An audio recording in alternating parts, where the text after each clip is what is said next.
श्री हरिराम व्यास। आज की चर्चा बड़ी मधुर है। हरिराम व्यास जी, जैसे भैया जी बता रहे, हरिराम व्यास जी ये परिवर्तित भक्त हैं और श्री विशाखा जी के अवतार हैं। कौन के अवतार? विशाखा। महाराज जी, एक बात मन में आती है, अभी तक हमने जितने चरित्र पढ़े सब कोई ना कोई सहचरी के ही रूप आए, तो इससे एक बात प्रमाणित होती है कि जो भी कृष्ण भज रहा है वो कभी ना कभी कुंज में कोई सेवा में रहा होगा पहले, चाहे मैं हूं चाहे ये सब हूं। हमने कोई अपराध कर दिया होगा, यही मारे ठाकुर जी ने पुनः भेज दियो, नहीं तो निश्चित ही कई जन्मों से बुला रहे हो, कोई तो नाता जरूर होगा, नजरों से नजरें मिला ना पाऊं, मेरी नजर का कसूर हो। संबंध तो है हमारा ठाकुर जी से, क्यों हमको इतने प्यारे लगते हैं। जैसे ही गोविंद देव जी के कपाट खुलते हैं रोंगटे खड़े हो जाते हैं। गोविंद देव जी का, गोपीनाथ जी का दर्शन होता है, मन रूपी मयूर नृत्य करने लगता है। श्री राधा सरस बिहारी जी को देखते हैं तो मन करे कि भैया देखते ही रहें, ऐसे ही देखत रहूं तुम्हें जन्म सफल कर मानूं। क्यों होती है ये बार बार इच्छा, क्यों इतने प्रिय लगते हैं ठाकुर जी हमको? संबंध तो है पूर्व को।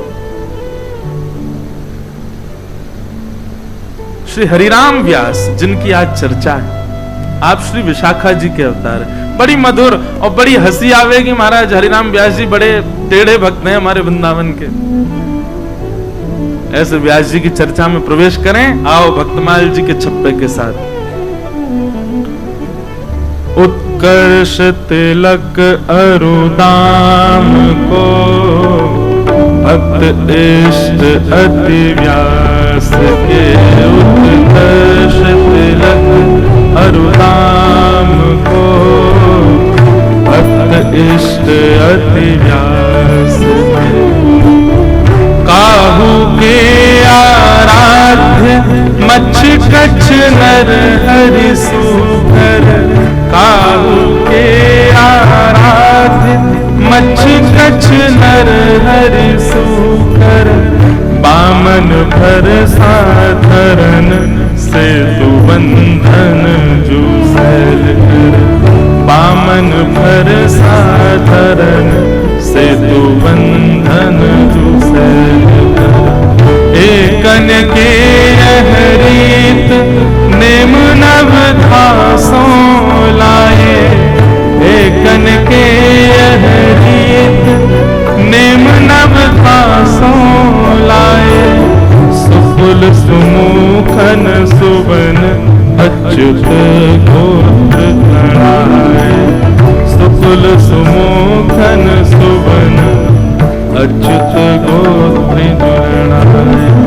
नई गुण तोरी नुपुर गयो महत सभा मध्य दास की, नौ गुण तोरी नुपुर गयो महत सभा मधिरास की, उत्कर्ष तिलक अरुदाम को भक्त इष्ट अति व्यास के, उत्कर्ष तिलक अरुदाम को भक्त इष्ट अति व्यास के, नौ गुण तोरी नुपुर गयो महत सभा मधिरास के, उत्कर्ष तिलक अरुदाम को भक्त इष्ट अति व्यास के, उत्कर्ष तिलक अरुदाम को भक्त इष्ट अति व्यास के। बोलो वृंदावन बिहारी लाल की, श्री युगल बिहारी लाल की जय।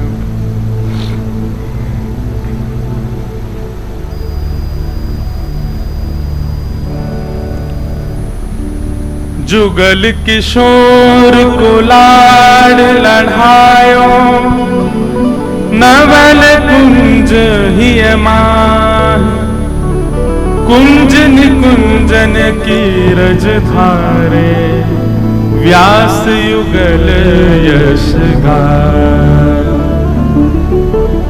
जुगल किशोर को लाड लड़ायो, नवल कुंज ही माए, कुंज निकुंजन की रस धारे, रज धारे, हरि व्यास युगल यश गाए।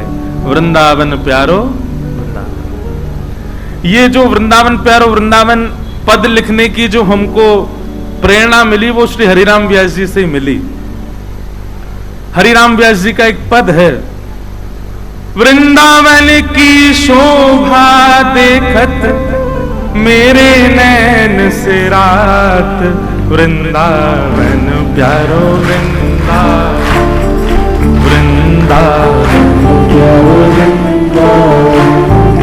ओ वृंदावन की शोभा देखत, वृंदावन की शोभा देखत मेरे नैन से रात, वृंदावन प्यारो वृंदावन, वृंदावन प्यारो वृंदावन, हे श्री वृंदावन प्यारो वृंदावन।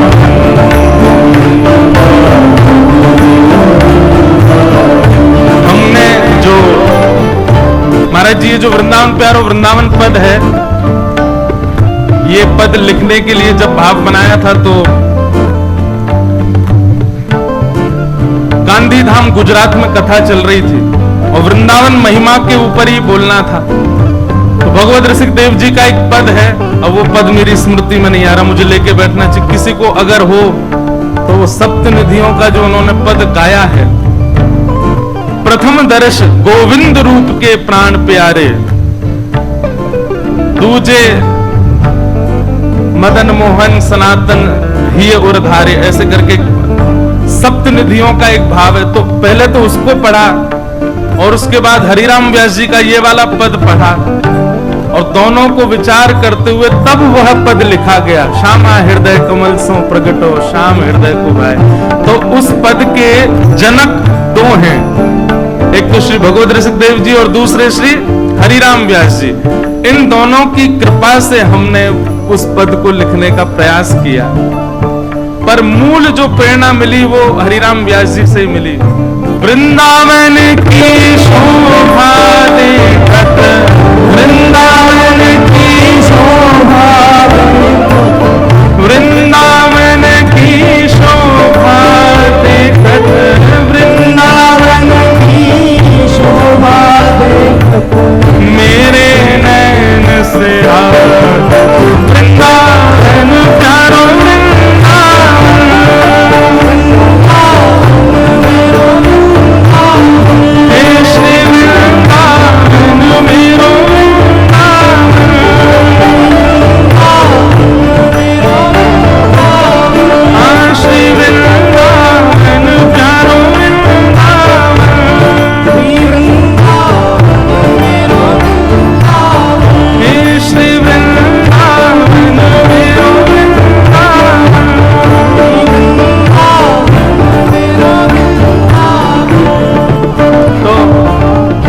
श्री हरिराम व्यास जी हैं। अब उनके लीला चरित्र में हम लोग प्रवेश करें। श्री भक्तमाल जी में नाभाजी उनका छप्पे वर्णन कर रहे हैं। उत्कर्ष तिलक अरुदाम को भक्त इष्ट अति व्यास के। बहुत ध्यानपूर्वक सुनिएगा श्री हरिराम व्यास जी की बात। वर्णन करते हुए कह रहे हैं कि हरिराम व्यास जी का नियम क्या है, आपके इष्ट कौन हैं? बोले जिनके भी माथे पर तिलक दिखाई दे जाए, गले में कंठी माला दिखाई दे जाए, हरिराम व्यास जी उसी को ही अपना इष्ट मानते हैं, भक्तों को अपना इष्ट मानते हैं, और संत भक्त यदि हो तो उसको अति इष्ट मानते हैं। ऐसी हरिराम व्यास जी की निष्ठा है भक्तों के प्रति और संतों के प्रति। आपकी वाणी जी में ऐसा वर्णन आता है कि श्री हरिराम व्यास जी इतने संत प्रेमी थे, इतने भक्त प्रेमी थे कि कोई महाराज बस नेक दूर से ही दिख रहा हो कि या की कंठी पहनी भैया, हरिराम व्यास जी वहीं से दंडवत कर लेते थे। ऐसी आपकी निष्ठा। एक बार कुछ लोगों ने आपका उपहास करने के लिए एक गधा को पकड़ करके उसके गले में कंठी माला पहना दी और महाराज सिर पर उसके तिलक विराजमान कर दिया, उर्ध्वपुंड। हरिराम व्यास जी स्नान करके जैसे ही आए, उर्ध्वपुंड लगाए, गले में कंठी पहने, एक वंचर जीव गधा घूम रहा था। हरिराम व्यास जी के नेत्र सजल हो गए उसको देख के। जय हो हरि, जय हो हरि। अभी तक तो हमने 2 पैर वाले वैष्णव देखे, आज 4 पैर वाले देखे। और महाराज दंडवत प्रणाम किया उसको। ये निष्ठा सुनने और कहने की नहीं, ये वास्तविक है, प्रत्यक्ष है। हमको यहां 2 पैर वालों को प्रणाम करने में भी दिक्कत होती है।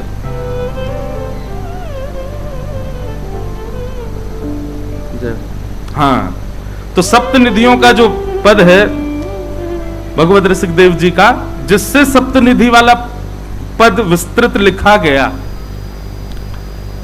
प्रथम दरस गोविंद रूप के प्राण पियारे, दूजे मोहन मदन सनातन सुचिर धारे, तीजों गोपीनाथ मधुहस कंठ लगाए, चौथे राधा रमण भट्ट गोपाल नढ़ाए।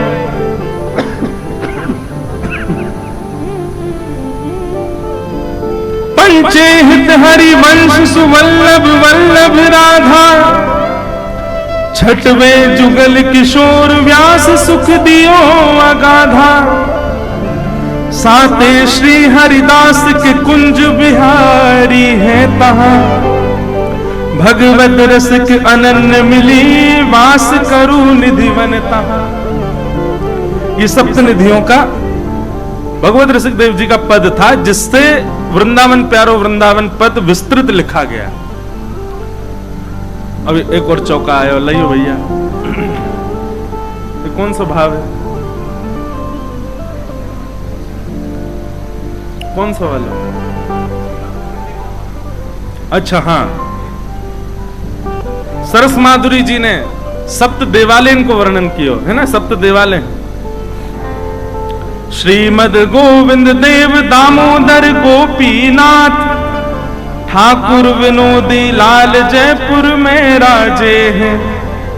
वाह, सौभाग्य जयपुर के कि संत जन भी अपनी वाणी में नाम लिख रहे हैं। श्रीमद गोविंद देव दामोदर गोपीनाथ, ठाकुर विनोदी लाल जयपुर में राजे हैं। राधा रमण श्याम सुंदर वास करें वृंदावन, मदन मोहन लाल जी करौली छवि छाजे हैं। सात ये स्वरूप हैं अनूप सर्व विश्व बीच, दर्शन के किए सकल पाप ताप भाजे हैं। कहे सरस माधुरी सुनाए सब रसिकन को, इनकी छवि निहार रति काम को टिलाजे। हमारे वृंदावन में 2 हैं, सप्तनिधि और सप्त देवालय। सप्तनिधि में तो सारे संप्रदाय के ठाकुर हैं, उसमें हरिदासी भी हैं, हरिवंशी भी हैं और गौड़िया भी हैं। पर सप्त देवालय ठाकुर जी जो हैं ये केवल गौड़ियाओं के ही हैं, जिनमें से आधे तो राजस्थान में ही हैं। गोविंद देव जी, दामोदर जी, गोपीनाथ जी, विनोदी लाल जी, राधा रमण जी, श्याम सुंदर जी और मदन मोहन लाल जी, ये सप्त देवालय हैं। ये गौड़िया वैष्णव संप्रदाय के 7 लाल जी हैं, जिनमें से श्री राधा रमण और श्याम सुंदर वृंदावन में विराज रहे हैं, बाकी सब राजस्थान में विराज रहे हैं। तो ऐसे प्रणाम। तो हम क्या बता रहे थे? हरिराम व्यास जी, आपका स्वरूप कैसा कि आप संतों को इतना मानते थे कि महाराज भूल से भी कोई तिलक धारण कर ले तो श्री हरिराम व्यास जी उसको वंदन करते थे, उसको प्रणाम करते थे। इतनी निष्ठा वैष्णव तिलक के प्रति। हम यहां मानवों को प्रणाम नहीं कर पाते। संत जनों के श्री चरणों में प्रणाम कैसे करते हैं आजकल के लोग, पता है आपको? ये प्रणाम की विधा है हमारी। भैया सब लोग विराज जाओ, अब बस कथा चलन दो, हमको थोड़ी देर बोलन दो। हरिराम व्यास जी कह रहे मेरो जन्म ही ना कर रो, प्रकट ही ना है रे, थोड़ी देर हम बोल लें, फिर उसके बाद आप उठना बैठना उछलना। तो सबसे पहली बात यही कहते हैं श्री नाभा जी, ये सबसे विशेष गुण है श्री हरिराम व्यास जी का, कि संतों के प्रति, भक्तों के प्रति, वैष्णव तिलक धारण करने वाले, कंठी माला पहनने वाले, ये दो भाव दिखते ही हरिराम व्यास जी को उस व्यक्ति में कोई अवगुण नहीं दिखता, वो संपूर्ण गुणवान दिखाई देता है। ऐसे श्री हरिराम व्यास जी। दूसरा यहां पर भाव जो कहते हैं श्री नाभा जी, वो क्या कह रहे हैं, इधर देखो। काहू के आराध्य मच्छ कच्छ नर हरि सूकर, बामन फरसा धरन सेतु बंद जू सेल कर। श्री नाभा जी कह रहे हैं हरिराम व्यास जी का रूप कैसा है, स्वभाव कैसा है। जैसे हम किसी से मिले, उसने तिलक भी लगाया था, गले में कंठी माला भी पहनी थी, लेकिन बड़ा क्रोधी, तो हम क्या कहते हैं, अरे भगत बना घूमता है, क्रोध पे तो वश नहीं है इसका। पर श्री हरिराम व्यास जी क्या कहते थे, अगर कोई कंठी तिलक वाला हो भयंकर क्रोधी, तो हरिराम व्यास जी कहते ओहो परशुराम जी की बड़ी कृपा है इस पर, परशुराम भगवान की कृपा है। और जैसे कई मंगता भक्त होते हैं, मंगता भक्त मतलब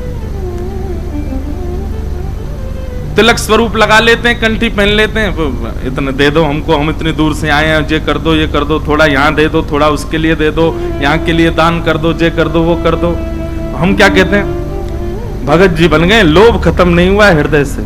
पर श्री हरिराम व्यास जी क्या कहते हैं, ओहो बामन भगवान है, त्रिलोकी लूट के ले जाएंगे। ये श्री हरिराम व्यास जी का स्वरूप है। हरिराम व्यास जी किसी में अवगुण देखते ही नहीं थे। आहा, कोई वैष्णव रूप में है और बगल में बैठ करके संसारी चर्चा कर रहा है, हरिराम व्यास जी कहते भैया ये निश्चित ही बाहर से कठोर दिखा रहा है अपने आप को, भीतर से या कि भीतर भी नृसिंह भगवान बैठे होंगे। कहने का अभिप्राय श्री नाभा जी वर्णन कर रहे हैं कि वे किसमें अवगुण देखते ही नहीं थे, सब में गुण ही गुण देखते थे, चाहे जैसा भी हो। हरिराम व्यास जी का एक चरित्र आता है, बाद में बताना चाहिए पर अभी छप्पे के अनुसार बता देते हैं। संतों के प्रति इतनी निष्ठा और उनकी निष्ठा की इतनी महिमा सब जगह गाई जाती थी। एक बार एक संत बोले मैं इनकी परीक्षा लेके देखता हूं, तो जाओ। तो वृंदावन में कई लोगों ने दर्शन नहीं किया होगा, किशोर वन, एक किशोर वन है बीच वृंदावन में, किशोर वन में आप विराजते थे, वहीं पर श्री जुगल किशोर जी प्रकट हुए थे, जो आज पन्ना में विराजते हैं, छतरपुर के पास मध्य प्रदेश में। तो एक संत आए, बोले मैं इनकी परीक्षा लेके आऊं, पहले से ही डिसाइडेड था कि परीक्षा लेनी है। तो संत गए उनके पास, संतों को आते देख हरिराम व्यास जी तुरंत दंडवत प्रणाम किए, जय हो भगवान, आइए आइए। संत बोले हमको बहुत जोर की भूख लगी है, जल्दी प्रसाद पवाओ। हरिराम व्यास जी बोले सरकार अभी राजभोग का समय हुआ है, जिनको नहीं पता उनको बता, दोपहर की प्रसादी को राजभोग कहते हैं, ठाकुर जी को दोपहर का जो भोग लगे उसको राजभोग कहते हैं। तो बोले अभी राजभोग का समय है, अभी जुगल किशोर जी पहले पाले और उसके बाद प्रसादी आप पइयो। संत बोले एक तो मैं इतना भूखा, इतने दिन से अभी अच्छे से अन्न पाया नहीं, और भूखा प्यासा तुम्हारे पास आया, तुम और प्रतीक्षा के लिए कह रहे हो मुझे, मुझसे प्रतीक्षा नहीं हो रही है, जल्दी पवाओ। तो कुछ वैष्णव बालक थाली लेकर के जा रहे थे जुगल किशोर जी के मंदिर में भोग लगाने। हरिराम व्यास जी बोले सुनो भैया, ठाकुर जी ने एक देर इंतजार कर लेंगे, एक देर भूखे रह लेंगे, पहले इनको पवाओ, लाओ थाली धरो इनके सामने। बहुत ध्यानपूर्वक सुनना, ठाकुर जी का भोग नहीं लगा, अमनिया ही रख दी संत के आगे। बोले महाराज मोह पता है ठाकुर जी को या से ज्यादा सुख में लगो कि आप पहले पाओ, आप पाओ। संत उसमें से पाने लगे। अब पानी में थोड़ी कोई उसमें नमक ज्यादा, किसी में मिर्च ज्यादा, कुछ ऐसा कुछ हुआ होगा, नहीं भी हुआ तो संत को तो परीक्षा लेनी थी। उन्होंने तो महाराज जैसे ही कवल खाया, कवल लेकर के बोले राम राम, इतना राम रस डाल दिया है इसमें, इतनी मिर्च पड़ गई है ये, और चिल्लाने लगे खूब जोर जोर से।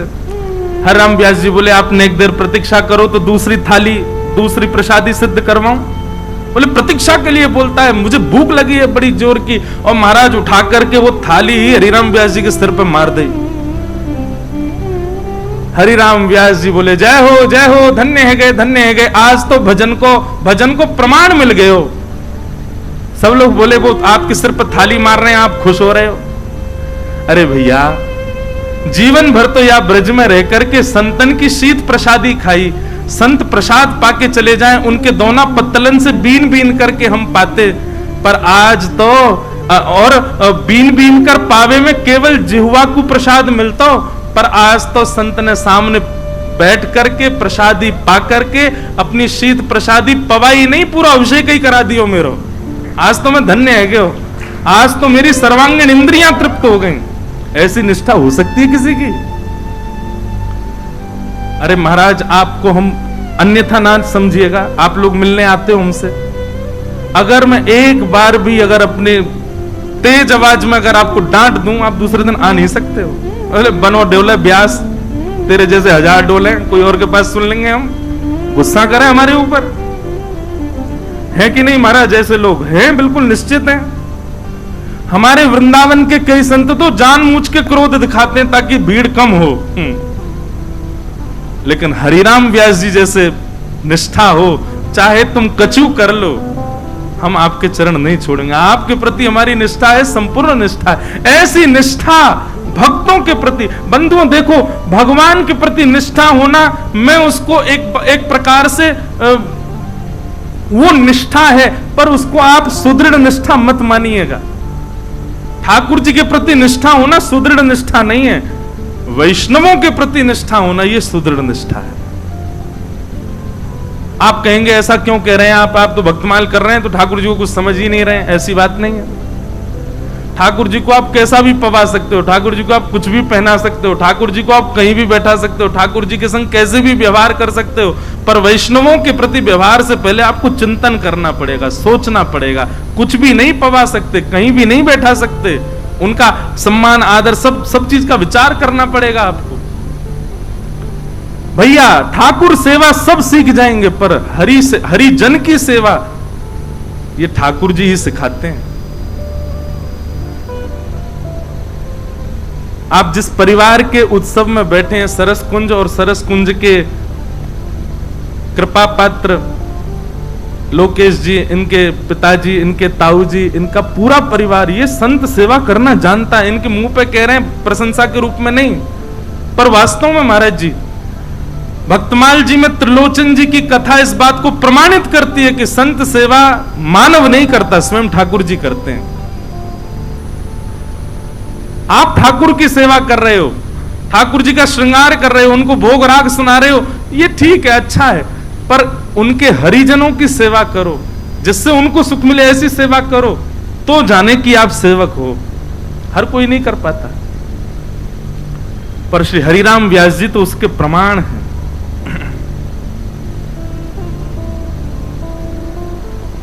ऐसे श्री हरिराम व्यास जी श्री विशाखा जी के अवतार हैं। किनके? विशाखा। अब विशाखा जी के विषय में एक चर्चा बताऊं, निकुंज की। हमारे प्रियालाल जी के नव निकुंज में, प्रियालाल जी के निवृत्त निकुंज की जितनी भी सखियां हैं, उनमें 2 प्रधान सखियां हैं, ललिता और विशाखा। और ऐसो कहो जावे कि ललिता विशाखा ये दोनों किशोरी जी की सखियां हैं। ललिता जी जो हैं वो थोड़ी भोरी हैं, थोड़ी कम बोले, थोड़ी भोरी हैं, स्वभाव उनको किशोरी जी जैसा है। पर विशाखा जी जो है ना, ये थोड़ी सी चतुर शिरोमणि है, थोड़ी सी बोले भी ज्यादा है, कछु गलत दिख रहे हो होगो तो यूं नहीं है कि छोड़ दे चल दे, वो टोक देंगी चाहे ठाकुर जी क्यों नहीं कर रहे हो। तो श्री ललिता विशाखा जी का स्वभाव थोड़ा सा तेज है, थोड़ा सा। एक बार की बात है, किशोरी जी मान करती हैं, रोज ही मान करती हैं किशोरी जी, तो मान लीला रोज होती है। ठाकुर जी मनाते हैं, किशोरी जी मान करके बैठी हैं। अच्छा, पूछी गई काय बात से मान करके बैठी, बोले ऐसे ही मन कर रहा था, मान कर लिया। बड़ी अद्भुत लीला है महाराज जी कुंज की। एक बार ठाकुर जी ने कही कि मैं मान करूंगा, किशोरी जी बोली हाँ आप मान करो मैं मनाऊंगी। ठाकुर जी ने ऐसा मान किया, किशोरी जी तो रोने लगी। ठाकुर जी बोले ये बात गलत है, रोवे की नहीं थी, मनावे की, आप रो क्यों लगी? बोले अब क्या करें, आप ऐसा मान कर रहे हो। सो किशोरी जी के नेत्रन में अश्रु आ गए। सोई विशाखा जी आई और ठाकुर जी को हाथ पकड़ के बोली कहा भाई तुमने कैसे रुवाई हमारी श्यामाजू? अरे कछुना ही रोज मान करें, आज मैंने की मैं कर लूं। सोई रो गए, नहीं नहीं नहीं नहीं आप मान नहीं कर सकते। और विशाखा जी ने नियम बना दियो, आज से निकुंज को नियम है, कहा अगर कोई बात किशोरी जी को बुरी लगी तो किशोरी जी मान करेंगी, आप उनको मनाओगे। और हे लालजू यदि आपको कोई बात बुरी लग जाए तो आप आकर किशोरी जी से कहोगे कि हमको बुरा लगा है, चलो आप ही मान करो, हम मनाएंगे। आपको मान करने का अधिकार ही नहीं है। किशोरी जी को बुरी लगेगी तो भी किशोरी जी मान करेंगी, और आपको बुरी लगे तो किशोरी जी को बताती हूं हे श्यामाजू मुझको बुरी लग रही है, मान कर लो। किशोरी जी कभी नहीं मनाएंगी, ये नियम है ठाकुर जी जो आज्ञा। ये विशाखा जी हैं। एक बार की बात है, ठाकुर जी बोले ए विशाखा जी, बोले हाँ तुमने बढ़िया नियम धर दियो हैं, हमें बुरी लगे तो किशोरी जी मान करें, जो कोई बात है, हमें प्रेम को अधिकार है। और बोले मत करो, मैं हूं त्रिलोकी नाथ हूं। और बात त्रिलोकी नाथ आदि ये सब बात तो पीछे की, पर हर बार मैं ही क्यों मनाऊं? किशोरी जी से हो के तो कभी कभी मान ना क्यों करें? अच्छा किशोरी जी ऐसा नहीं, आप यूं मत सोचो बहुत क्रोधित है जाए, न की करें बेचारी। लेकिन ठाकुर जी बोले फिर भी क्यों करें, रोज मान करें। किशोरी जी को मान छुड़ाओ। विशाखा जी बोली हम ये काम करवा देंगे। तो बाकी की सब सखियां बोली नहीं नहीं नहीं ये असंभव है, ये नहीं हो पाए। बोले नहीं, विशाखा जी बोली मैं करा दूंगी या काम को। ठाकुर जी बोले यदि आपने ये काम करा दियो तो, बोले तो मैं आपके एक बार पाम छू लूंगा। विशाखा जी बोली रही पक्का? बोले हाँ बिल्कुल पक्का। बोले ठीक है। ललिता जी के तो पांव छूते हैं ठाकुर जी। निकुंज में जैसे प्रवेश करें, निवृत्त निकुंज में कई पदन में आवे परो ललिता के पांव, ठाकुर जी पहले पांव छूमे ललिता जी के। तो किशोर छून ना दे वो बात अलग है, पर ठाकुर जी जैसे हमारे कोई प्रेमी मिल जाए तो हम उनको देख के दूर से बिलैया दंडोत करें ना, ऐसे ठाकुर जी दूर से हाथ तो जोड़े, नीचे सर झुकामे। ललिता जी को, विशाखा जी को नहीं करते। विशाखा जी बोली हमको करनी पड़ेगी अगर हमने आपको काम करवा दियो। किशोरी जी मान नहीं करेंगे कभी। बोले हाँ हमारो काम करवाओ। एक दिन किशोरी जी बड़ी आनंद में बैठी, और आनंद में बैठे भय किशोरी जी ने अपनी सब सखियन से कहीं आज मोकू बहुत सुख है रहो, कछु मांग लो। तो सखियों का ऐसा स्वभाव है कि किशोरी जी अगर कभी ऑफर देती हैं कि भाई कछु मांग लो, तो सखियां कुछ कहती नहीं, अरे श्यामाजू आप सदा प्रसन्न रहो, राजी रहो, यही स्थिति में रहो, हमें यही चाहिए और कुछ नहीं चाहिए। कभी कोई वस्तु, कभी कोई भाव तो कभी मांगती नहीं, ये स्वरूप रहा है सब सखियों का। आज किशोरी जी बोली कछु मांग लो, ललिता जी बोली आप राजी रहो, चंपकलता बोली आप प्रसन्न रहो, सब सखियां बोली आप राजी रहो, हे श्री जी बस यही चाहिए। विशाखा जी बोली नहीं नहीं मुझको कुछ और चाहिए।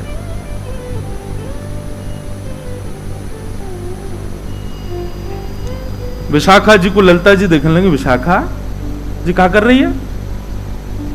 तो पतो ना है, निकुंज में कभी श्री जी से हमने यात्रिका की बात, तू आज मांग कैसे रही है? श्री जी से मांग रही है? अरे याते पढ़ो और कहा मैं लगो कि श्री जी के सन्मुख हम रहे, उनकी लीला को दर्शन करें, उनके समीप विराजें, और कहा चाहिए तो तू के नहीं नहीं मैं तो आज मांग, और आप शांत रहो, मैं आज मांगूंगी श्री जी से।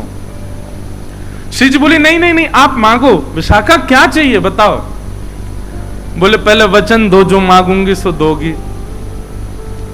अब देखो विशाखा जी की चतुराई, सबके मन में ये बात आई होगी कि विशाखा जी मांगेंगी कि लाल जी से मान मत करियो, पर नहीं, विशाखा जी बोली इतनी सहजता में नहीं मांगूंगी। कैसे घुमा करके मांग रही हैं।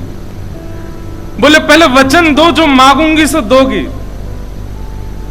किशोरी जी बोली दूंगी। और ललिता जी को बड़ो श्रम है रो, बोले ऐसे क्यों कर रही है ये? बोले दूंगी दूंगी दूंगी, तू मांग ले, कहा चाहिए। विशाखा जी सब सखियों के मध्य खड़ी होकर के बोली, आपके सदा हृदय में रमण करने वाले आपके हृदय विहारी श्याम जू, उनको मुकुट दान कर दो, उनको मुकुट दान में देते हो, आपके लाडले लाल मुकुट दान में मिल जाए, ऐसी कृपा कर दो। सखियों के नेत्र सजल हो गए, सामने किशोरी जी के नेत्र बंद हो गए, नेत्रों से अश्रु छलकने। ललिता आदि ने अपने हाथ आगे बढ़ा दिए और सब विशाखा को क्रोध में भर करके देख रहे हैं। ललिता जी बोली अरे विनोद कर रही है श्री जी, आप क्यों नहीं नहीं नहीं, यानी 3 बार वचन मांगो है। विशाखा तू विनोद नहीं कर रही ना? विशाखा जी बोली बिल्कुल विनोद नहीं कर रही हूं, आपके हृदय के बिहारी लाल जी को सदा के लिए मोह दे दो, यही दान चाहिए। किशोरी जी अपने आसन से खड़ी हो गई और बगल में विराज रहे ठाकुर जी को हाथ पकड़ करके विशाखा के हाथ में दे दियो और अपने सिंहासन पर विशाखा को विराजमान कर दिया और स्वयं बगल में चंवर लेकर के किशोरी जी खड़ी होंगी। ये दृश्य देख करके सबका हृदय फटने लगा। ये कैसे कर सके विशाखा? विशाखा जी जैसे ठाकुर जी को हाथ पकड़ करके सिंहासन पर विराजी, बोली अब निकुंज की अधिष्ठात्री मैं हूं, क्योंकि मैं सिंहासन पर बैठी हूं और प्रियतम अब मेरे अधीन है, तुम सब मेरी सहचरी हो, अब मैं जो आज्ञा करूंगी वही चलेगी। हे किशोरी जी, लाल जी को आपने मुकुट दान किया है तो अब लाल जी मेरे है गए, परंतु मैं निकुंज की अधिष्ठात्री हवे के काजे अपनी सहचरीन को कछु भी दे सकूं, या हमारे में उपहार के रूप में, भेंट के रूप में, और उपहार भेंट भी मत मानो, मेरी ही वस्तु है, लेकिन ध्यान रखवे के काज, संभालवे के काज में अपनी वस्तु आपको दे रही हूं। याद रहे मेरी वस्तु को चेहरा पे कभी शुष्कन नहीं आनी चाहिए, कभी उदासी नहीं आनी चाहिए। लो मैं अपनी वस्तु आपको दे रही हूं। लीला समझ में आई है? विशाखा जी अगर सीधे मांग लेते कि आप ठाकुर जी से मान नहीं करो, तो वस्तु तो ठाकुर जी किशोरी जी के हैं ना। विशाखा जी ने पहले ठाकुर जी को अपनों बनायो और अपनों बना करके किशोरी जी से बोली अब मैं अपनी वस्तु आपको दे रही हूं, और कोई अगर अपनी वस्तु देवे तो जाकू वस्तु दही जा रही है, बाकी जिम्मेवारी है कि वहां को ध्यान रखी हो। मैं अपनी वस्तु आपको दे रही हूं। हे किशोरी जी, मेरी वस्तु के मुखमंडल पर कभी भी शुष्कता नहीं आनी चाहिए, आप कभी मान नहीं करो। ये बात सुनकर के और सब तो खड़े रह गए। ठाकुर जी ने प्रणाम किया, जय हो विशाखा जी आपकी, मान गए आपको। और तुरंत विशाखा जी खड़ी है गई और किशोरी जी के चरणन में दंडवत प्रणाम करके हाथ से चंवर ले लियो, हृदय से लगा करके तुरंत विराजमान कियो। हे श्यामा जी, ये दृष्टता क्षमा करें, पर ये नेक देर को जो ये बदलाव भयो ना निकुंज में, ये इनको पावन में गिरवे के काज कियो मैंने। लेकिन अब याद रहे मेरी वस्तु गिरवी दइए मैंने आपको, ध्यान रखी हो इनको। और किशोरी जी ने वादना प्रण ले लियो कि मैं अब कभी मान नहीं करूंगी ठाकुर जी से। वो बात अलग है कि 5 दिन बाद ठाकुर जी को मन ही नहीं लगो, फिर गए विशाखा जी के पास, वो सुनो बोल का भयो मन ना लग रहो, बोले कैसे मन लगेगा? किशोरी जी तो कहो मान करे। विशाखा जी बोली तुम पे यही काम है? बोले अब मान क्यों चाहिए? तब ठाकुर जी बोले अब मुंह को आदत है गई है बार बार मनावे की, अब ये मान ही ना करें तो मैं सोच रहा हूं कौन मनाऊं। तेरो मुखनी को की मेरो श्यामा प्यारी, तेरो मुखनी एक मान लीला को पद है, श्यामा प्यारी, तेरो मुखनी को की मेरो श्यामा प्यारी, तेरो मुखनी को की मेरो श्यामा प्यारी।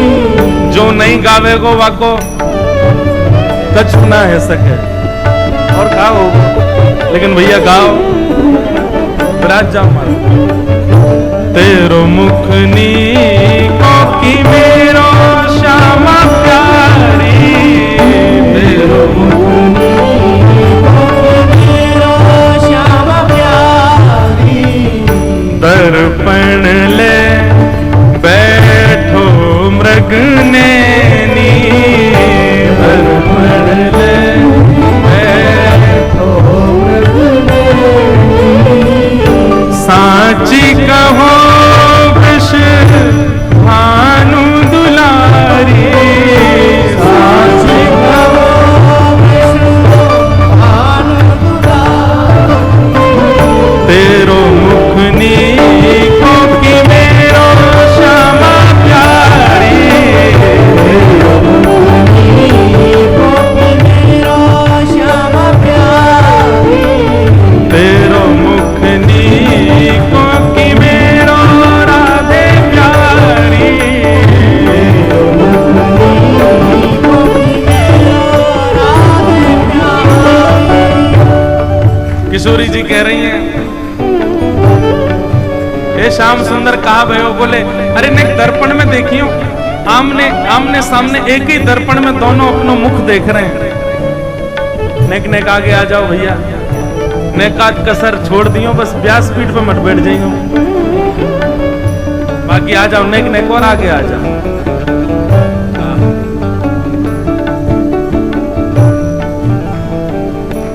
मान लीला चल रही है। ठाकुर जी पूछ रहे हैं श्री जी हम दोनों में कौन बढ़िया लग रहा हो बताओ। किशोरी जी कह रही हैं हमसे कहो तुम ही क्यों ना देखो, हमसे कहो तुम ही क्यों ना देखो, हमसे कहो तुम ही क्यों ना देखो, हमसे कहो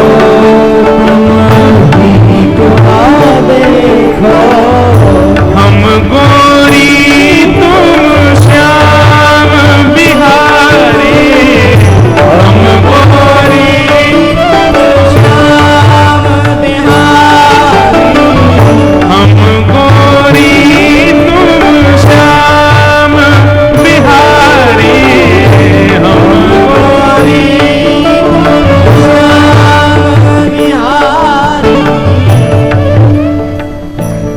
अब भैया बैठ जाओ, बस अब बैठ जाएंगे। अब कहाँ जाएंगे बेचारे, ज्यादा मंच के नीचे चले जाएंगे बेचारे, जगह हो तो घुस जाओ।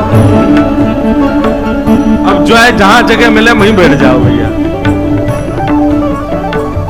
किशोरी जी कह रही हैं या में कोई बतावे वाली बात तो है ना लाल जी, हम गोरी तुम श्याम बिहारी। अच्छा किशोरी जी केवल इतना ही कह देती, अच्छा ये पद मुझे लग रहा तभी का विशाखा जी ने कही होगी। बोले अब मान छोड़ दो, मान करो, लाल जी को मन्ना लग रहा मान करो, तभी किशोरी जी ने मान क्यों होगा।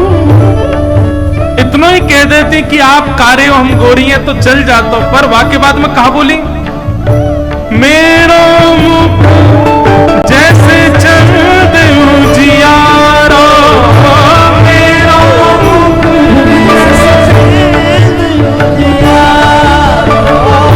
मेरो मुख जैसे चंद उजियारो, मेरो मुख जैसे चंद उजियारो, और तुमरो मुख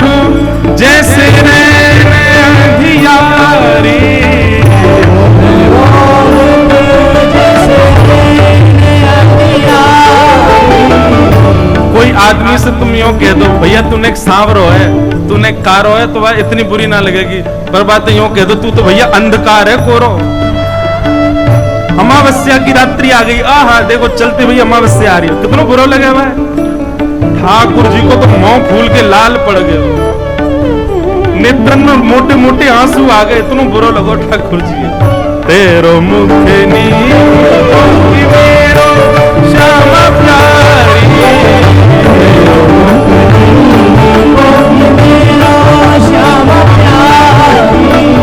तेरो मुख नीको के मेरो राधा प्यारी, तेरो मुख नी। श्री राधा गोविंद देव लाल की।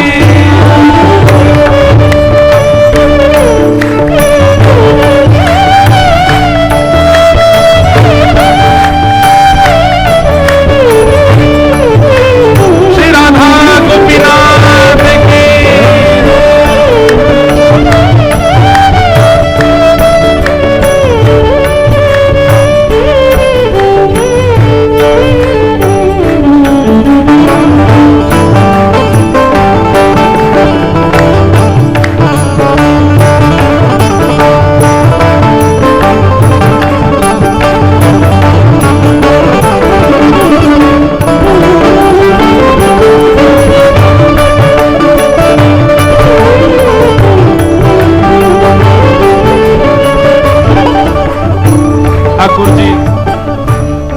फूल गए महाराज जी, इतने नाराज है गए ठाकुर, नाराज का वे बेचारे उदास है गए। हे श्यामाजू कारो ही कह देती तो चल जाते, तुम तो अमावस्या की रात्रि कह रही हो, अंधेरा कायम रहे। ऐसा तो मत कहो। इतने बुरा मान गए ठाकुर जी, तो किशोरी जी मना रही है। आहा बंधुओं, प्रेम यही है और कुछ नहीं है। ऐसा प्रेम संसार में कभी देखने को नहीं मिल सकता। अब किशोरी जी कितने प्यार से मना रही हैं। तेरो नयन में मोटो मोटो गजरा, तेरो नयन में मोटो मोटो गजरा, तेरो नयन में मोटो मोटो गजरा, तेरो नयन में मोटो मोटो गजरा, हमरे नयन में तुम बनवारी, हमरे नयन में तुम बनवारी। किशोरी जी कह रही हैं, यशोदा मैया ने ऐसा मोटो मोटो काजर लगा के भेजो है आज, हैं? देखो कैसे लग रहा है। किशोरी जी बोली, लेकिन लालन हमारे नेत्रन में देखियो, आपको काजल दिख रहा है? ठाकुर जी बोले हाँ दिख तो रहा। बोले ये काजल थोड़ी है। बोले तो, बोले मैं आपको नेत्र भर के देख लूं तो आप ही मेरे नेत्रन में चढ़ जाओ, आप ही मेरी अखन के काजल हो। हमरे नयन में तुम बनवारी, हमरे नयन में तुम बनवारी, तुम तो नख पे गिरिवर धारो, नख पे गिरिवर धारो, तुम तो नख पे गिरिवर धारो, नख पे गिरिवर धारो, हम उर्धार रहे गिरधारी, हम उर्धार रहे गिरधारी। अरे श्यामजू, आपने नख पे गिरिराज जी उठाए, पर आपसे ज्यादा बलवान तो मैं हूं। ठाकुर जी बोले क्यों? बोले आपने तो केवल गिरिराज जी उठाए, पर गिरिराज जी उठावे वारो गिरिराज जी सहित हमने अपने हृदय में धारण कर रखो है। हम उर्धार रहे गिरधारी, हम उर्धार रहे गिरधारी, सूरदास या छवि की शोभा, सूरदास या छवि की शोभा, सूरदास